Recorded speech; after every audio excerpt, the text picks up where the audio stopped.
What's up, everybody? You're listening to the Hustle and Flowchart podcast with your boys, Matt Wolfe and Joe Fier. Well, how else?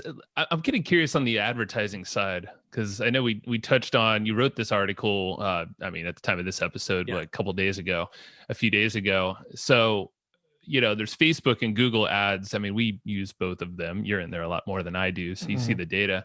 What are your thoughts around that and how these are changing with everything you described with Facebook and Google, and how they're kind of raising rates on are there certain ways to advertise on there that you would suggest? Or I think plenty of people can earn decent ROI on those platforms. I don't mean to suggest that that's not possible, but I think the vast majority of advertisers are unsophisticated, right? Yeah. Small and medium businesses, some agencies who are incented because, they get a % of ad spend.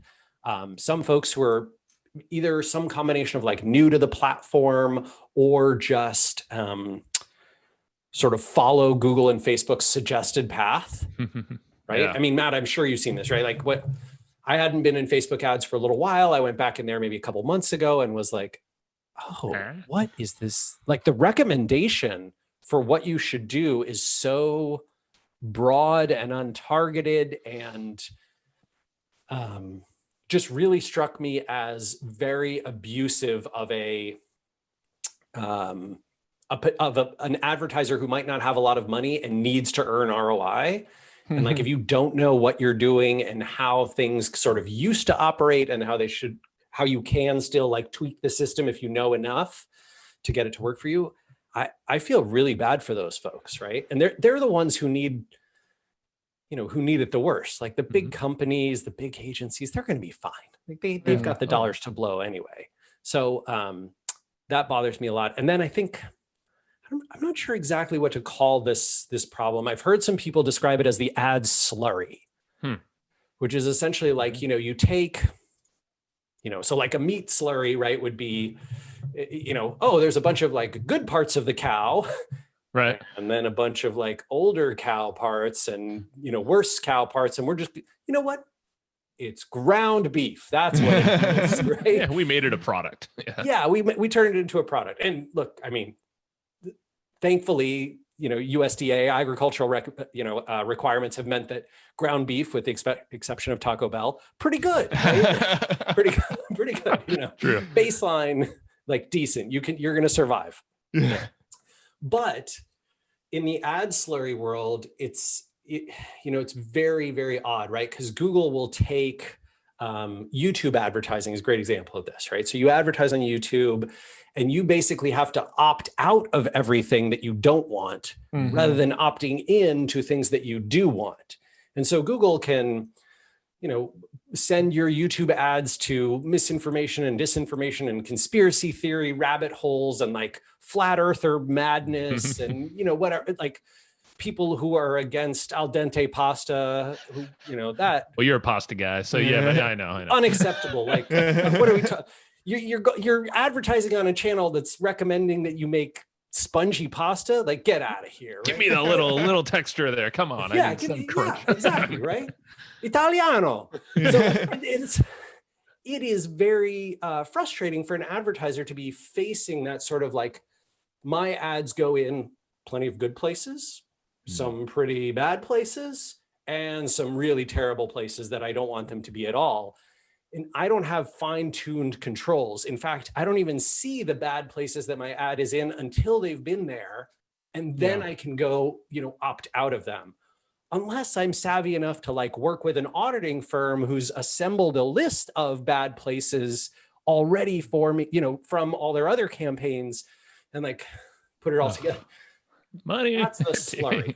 Yeah, right? It's the slurry. They're throwing good and bad together. You're getting mystery meat in terms of where your advertising's happening. Your ad shows up in the Google Display Network on the Washington Post and the New York Times and Wired.com. Great. And then it shows up on like, let's go storm the Capitol on Tuesday. Oh gosh, I don't. What if my target audience is there? Yeah. Someone was talking on the day, this, as we're recording this week, right? There was like the all these websites and places where folks were talking about like, hey, we're gonna, get in our gear and like go storm the Capitol. And some wise folks on Twitter were pointing out that like, oh, Calm and BMW and Airbnb were sponsoring those posts, those videos, those channels, those websites. They didn't know they were, right? It's not like, it's sort of their fault for not auditing their ads, but also is Google showing them that data proactively? Hell no, right? And then think about like for a small business owner who I know Facebook right now, or at least at the beginning of COVID, they were like going hard on sign up for Facebook or business.facebook.com. And I think you and I saw it and we're like, that's not good. Like they're fishing in that bar. They're trying to, grow that pond now, stock full of fish so they can do exactly what they're saying right now because they have control. And these businesses, like, I don't know, we'll just use them as an example. I hope they have someone help them out. But like most of them don't know the slurry and what they're getting into. I mean, it's not as bad on Facebook, but Facebook, they've got the, there's like a checkbox where it's automatically going to all placements, right? And you could go in and really you should go in there and select the placements you want it on. But by default, somebody who's just setting up an ad, they're going to get their ad just put everywhere Facebook will allow it, right? And a lot of times that might be like in the middle of somebody's text message conversation on Facebook or smack dab in the middle of a longer video that they're trying to watch. And those videos don't really get people to take action because they're not in a place where people are going to want to take action from them. So you really have to go in and sort of select your placements. But if you're just getting in there for the first time, set up your first ad, Facebook is not going to do very right by you. Yeah. And I mean, I think there's, if I saw correctly, I can't remember if it was an email or just a notification in the ad center on Facebook, but they like notify you if you've previously checked that box when they update, because they want you to check the just let us show you everywhere, right? Oh yeah. Yeah. And so, they keep nudging Google, same thing, right? On both display and YouTube, like they keep nudging hey, you should let us programmatically control it because your ads might not be being seen by as many people as they could be. And so that slurry problem is really messy. To be fair, Facebook and Google, not great about this at all.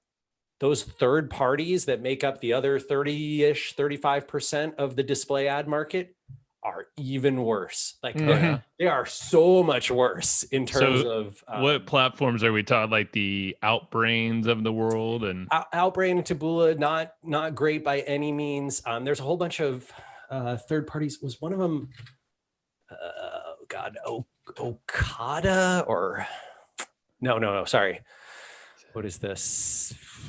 Citrus, the Citrus ads platform. I saw some people like talking about what was showing up in there. And I was like, oh man, that sounds real weird. And they're mostly focused on like the whatchamacallit, grocery world. Very strange, right? Whatchamacallit, there's a few that are quite good because they're just incredibly direct, right? So there's a few ad exchanges. I think buy sell ads is one. Yes. Yeah. They've been around for a while, I think. Yeah, they've been around for a long time. And buy sell ads, as I understand it, is basically there's no like personalization and cookie system. You basically say, do you want to appear on this site? Well, then go through buy sell ads and your sponsorship will appear on that site. And like, here's how much it costs. I like that model, right? I know it's like old school again. Like the affiliate, it's kind of like the affiliate marketing model where you reach out to someone directly. You say, hey, I think we've got a real audience affinity here. Let's do some, business development. It's kind of, it's a little bit 1950s advertising in terms of sophistication, but it works.